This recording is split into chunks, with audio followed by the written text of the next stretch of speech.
because Fox is where the news is. Welcome back. How secure are the rides you and your children go on at America's amusement parks? Recent accidents have raised some concerns. According to the latest statistics, there are over 5,000 injuries a year on amusement park rides. Here to discuss the issue, the founder of SaferParks.org, Kathy Fackler, and thrill seeker Richard Rodriguez. He actually holds the Guinness World Record in nonstop roller coaster riding.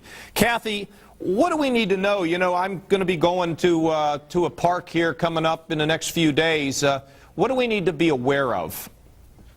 Well, I think the primary risk group for ride-related injury are children, and in particular, falls and ejections involve two-thirds of falls and ejections from moving rides involve children under 10.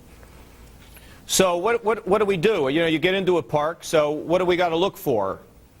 Well, parents need to take a special look at rides. There are no child safety standards or restraint requirements for amusement rides. Every manufacturer and owner-operator decides on their own what is an acceptable risk to them.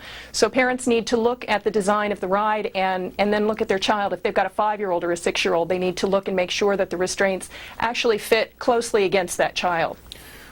Richard, you spend obviously a lot of time at these parks and on these rides. What can you tell us about them? Well, basically, I've been very fortunate in that I've done these marathons for the past 30 years, or almost 30 years now, and fortunately, there hasn't been any major or any serious accidents during the marathons I've done. It's basically the reason for that is because we always emphasize safety in doing the marathons. We go over the operational rules with the crew members, and I've been very fortunate in that respect. You know, the basic thing when I do the marathons, I always think that I'm a model for other people riding the ride. So people, when you're doing this marathon, breaking a world record, they want to see what you're doing. If if I'm standing up throwing my hands in the air, that's irresponsible. So I try not to do that, obviously. So you want to set a good example. Now, Kathy, look, I mean, I know you don't feel, and neither does Richard, that people shouldn't go to the parks. We should go to the parks. The question is, how do we look out for ourselves? So the question is, if you got like the standard park, the big amusement park, you know, as a kid, I would go to Kennywood Park. I mean, it was like the biggest trip, right? I was just there, took my kids there a couple years ago. What's the difference between those and the people that come into town, you know, the carny people, just set things up? Is there one standard or another? How do we treat them? Well, I think that there are, as in any business, there are folks who run things safely and folks who ride the edge. And I know carnival operators who I believe are quite filled with integrity and run safe shops, as with parks. I think that the parks are tending to, especially the larger parks, are already starting to take a second look at the restraints on their rides for children. So that's the key to it, right? So what I need to do when I'm in there with my kids is I got to see how they fit in there, what the restraints are around them, and, you know, and have these rides been serviced recently? Is that the key to it?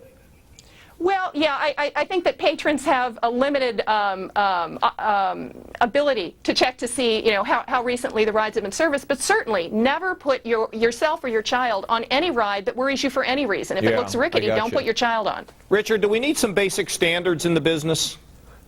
Well, I mean, certainly, you know, it's an interesting point. The parks there are some things that they have control over and others that they don't. You know, in the past 25 years, there's been this thing, the roller coaster arms race, so to speak, where parks are competing to build the biggest, fastest, most thrilling rides. So they're all trying to outdo each other. And within building the biggest, fastest ride, then you have more safety challenges. You have to harness people more safely, etc. The other thing where they have less control over is monitoring people. You know, people, you can only do so much. You can harness a person in, put a lap bar, but if a person wants to stand up, if they want to be crazy, you know, like, you know, we used to ride the racer and the jackrabbit. Look, I mean, the bottom line is we want to go to these parks. They're fun. I mean, it's part of your experience. It's just when moms and dads, when you get there, be careful. Don't trust the other person to watch out for your kid. Make sure they're locking them in the right way. Make sure the thing looks safe. I want to thank you both for being with us. And please be sure to watch National Geographic Channel's Super Coasters on Monday, August 9th. Coming up, more on the explosive situation in the Middle East.